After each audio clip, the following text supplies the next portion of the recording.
रिमझिम पानी झरी माँ, भींजे धरती दाई के अचरा, नंदा जाही का। नंदा जाही का रे अषाढ़ सावन के बरसा, नंदा जाही का।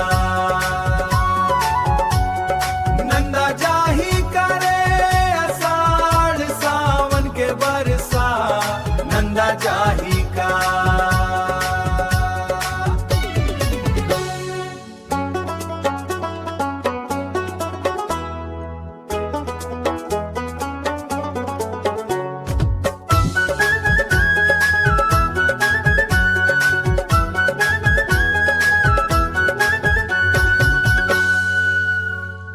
उमड़ घुमड़ के बादल चारों मुड़ा छाए, गरज गरज के पानी के झड़ी बरसाए। कोयली के भाखा बरकान तरस जाही का रे, तरस जाही का। धान के खेत हरियर लहराए, धान बो के सबो संगी ददरिया गाए।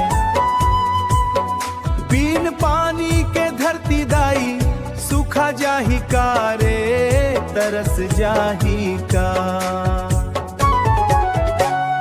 जुर्मिल पेड़ लगावो संगी हो, जंगल झाड़ी ला बचा लावो संगी हो। सब पेड़ ऐसने कटा जाही का रे, कटा जा है। नंदा जाही का